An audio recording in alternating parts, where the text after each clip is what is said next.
అందరికీ అందుబాటు బడ్జెట్లో premium plots vision infra developers. వివరాలకు కాల్ చేయండి. ఐ డ్రీమ్ చూస్తున్న ప్రేక్షకులందరికీ నమస్కారం. ఈ రోజు మనతో పాటు జ్యోతిష్య వాచస్పతి బ్రహ్మశ్రీ పోతుకుర్చి చంద్రమౌళి శాస్త్రి గారు మనతో పాటు ఉన్నారు. నమస్కారం గురుగారు. ఓం గం గణేశాయ నమః. గురుగారు, ఆగస్టు 31వ తేదీన సంకష్టహర చతుర్థి. మరి సంకష్టహర చతుర్థి రోజు మనం గణపతిని ఏ విధంగా ఆరాధించాలి, గణపతి అనుగ్రహం కోసం? అలాగే రాహుకేతువులు కుజదోషం ఉన్న వారికి సుబ్రహ్మణ్యుని ఆరాధించడం కూడా అనుకూలమైన రోజులు అని విన్నాం. మరి ఆ రోజున మనం ఏ విధంగా ఆరాధించాలి అనేది వివరించండి. ఇది గణపతికి ప్లస్ సుబ్రహ్మణ్యేశ్వరుడికి ఈశ్వరుడికి ఈ శ్రావణ మాసంలో ఉన్నటువంటి విశేషమైనటువంటి రోజమ్మా. ఇది ఆగస్టు 31వ తేదీన శ్రావణ సోమవారం అయింది. ఆ రోజున చతుర్థి, సంకటహర చతుర్థి అంటారు. ఇది ప్రతి నెలా కూడా మనకి పౌర్ణమి తర్వాత వచ్చేటటువంటి చతుర్థిని సంకటహర చతుర్థి అంటారు. అసలు సంకటములు అంటే ఏంటి?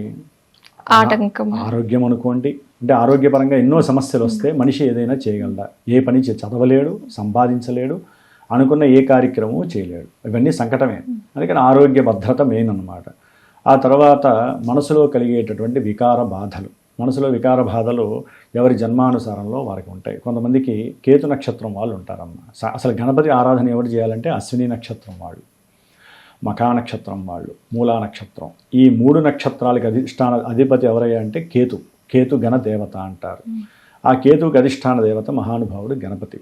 అంటే చంద్రుడు కేతు నక్షత్రాల్లో ఉన్నప్పుడు మానసికంగా వీళ్ళకి అడుగడుగున ఎన్నో రకాలైనటువంటి చిత్తభ్రాంశ సమస్యలు ఎదురవుతూ ఉంటాయి. ఏ పని మీద నిమగ్నం చేయలేరు, ఏం చేయాలి, ఏం డెసిషన్స్ తీసుకోవాలో కూడా వీళ్ళకి అర్థం కానటువంటి పరిస్థితి కేతు నక్షత్రం కాబట్టి. అంటే మానసిక వ్యాధులు ఎక్కువగా ఉంటాయి. అట్లాగే కేతు మహర్దశలు, జన్మజాతకంలో కేతు మహర్దశలు కానీ అంతర్దశలు కానీ ఎవరికైనా నడుస్తున్నా కూడా వారు వ్యాపార రీత్యా ఇబ్బందులు పడతారు. చదువుకునేటప్పుడు ఎన్నో రకాలైనటువంటి ఆటంకాలు ఎదురవుతూ ఉంటాయి. ఇదేంటి, బాగా చదువుకుంటూ ఉన్నట్టుండి చదువులో వెనకబడిపోవటం, లేకపోతే చదువుకుంటూ ఇంట్లోంచి కొంతమంది వెళ్ళిపోతూ ఉంటారు. అట్లాగే కొంతమంది అయితే కనుక చక్కగా 100కి 99 మార్కులు వచ్చేవాళ్ళు ఒక్కసారి 70-80లోకి పడిపోతూ ఉంటారు. అర్థం కాదు. అప్పుడే ఇలాంటి దశలో లేకపోతే ఏలినాడిసిన దోషాలు ఇలాంటివన్నీ కవర్ అవుతున్నప్పుడు ఏంటంటే ఈ నక్షత్రం మీద ఎక్కువగా ప్రభావితం జరుగుతూ ఉంటాయి. కేతు మహర్దశలో ఒక రకంగా చెప్పాలంటే మోక్షానికి కారకుడు ఆయనే. గణపతిని ఆరాధిస్తే మోక్ష ప్రదాత. అట్లాగే ఈ కేతువు చపలచిత్త కారకుడు, మృత్యువును కూడా కలుగజేసేవాడు ఈ కేతువు. అంటే జన్మజాతకంలో ఈ కేతువు సరిగ్గా లేకపోతే వాళ్ళకి మృత్యు సంఘటితమైనటువంటి ఎన్నో ప్రమాదాలు కావచ్చు, ఇబ్బందులు కావచ్చు. చదువనే కాదమ్మా, ఆర్థికంగా బలహీనపడిపోవచ్చు, ప్రయాణాల్లో ప్రమాదాలు కలగచ్చు, భార్యాభర్తల మధ్య విపరీతమైనటువంటి సమస్యలు, అట్లాగే కోర్టు సమస్యలు ఎక్కువగా ఉంటాయి చూసారా. వారు తప్పనిసరిగా గణపతి ఆరాధన చేయాలి. అందుకనే సంకటహర చతుర్థి అని 7 నెలలు చేస్తారు. చాలా వరకు ఆయన సంఖ్య కేతువుది 7 అని చెప్పి 7 చేస్తారు. కొంతమంది 11, కొంతమంది 21, కొంతమంది 54, కొంతమంది జీవితాంతం సంకటహర చతుర్థి. ఏముందమ్మా, సంకటహర చతుర్థి ఇంట్లో గణపతిని తయారు చేసుకుని పసుపుతో ఆయన యొక్క అష్టోత్తరము, తెలిసిన వాళ్ళైతే ఆయన అష్టోత్తరము, ఉండ్రాళ్ళు బెల్లము కలిపి నైవేద్యం పెట్టడము, ఎవరికైనా ఒక బ్రాహ్మడికి స్వయం పాకం అన్న ఇవ్వాలి, ఇంటికి పిలిచి భోజనం అన్న పెట్టాలి. ఇదే రోజున శ్రావణ సోమవారం ఈశ్వరారాధన చాలా విశేషప్రదం. మీరు అడిగారు కుజదోషాలు, రాహుకేతువుల వల్ల కలిగే సర్పదోషాలు అని. ఇప్పుడు కుజదోషం ఉన్నటువంటి రాశుల్లో వృషభ రాశి, మిథున రాశి, కర్కాటక రాశి, అట్లాగే వృశ్చిక రాశి, ధనస్సు రాశి, తర్వాత కుంభరాశి, మీనరాశి. ఈ రాశుల వాళ్ళందరికీ కుజదోషం అత్యద్భుతంగా నడుస్తుంది. జన్మజాతకంలో కూడా ఈ కుజదోషాల వలన వివాహ ఆటంకాలు, వివాహం అయ్యి ఇరువురి మధ్య విపరీతమైనటువంటి గొడవలు, నిత్యము ప్రశాంతత లేకుండా బతికేవాళ్ళు దాదాపు 100 మందిలో 99 మంది ఉంటారు. ఇప్పుడు ఈ కుజమహర్దశలు కానీ కుజ అంతర్దశలు వచ్చినా కూడా, లేకపోతే జన్మజాతకంలో కుజుడు ఎక్కడన్నా చెడు స్థానాల్లో ఉన్నాడు అనుకోండి. ఇందాక నేను చెప్పిన స్థానాలు కొన్ని ఉంటాయి. అంటే మన జన్మజాతకాలలో ఈ కుజుడు అనేవాడు 1, 2, 4 అంటే లగ్నం నుంచి కానీ, చంద్రుడి నుంచి కానీ, శుక్రుడి నుంచి కానీ 1, 2, 4, 7, 8, 12 ఈ స్థానాల్లో ఉన్నాడు అనుకోండి.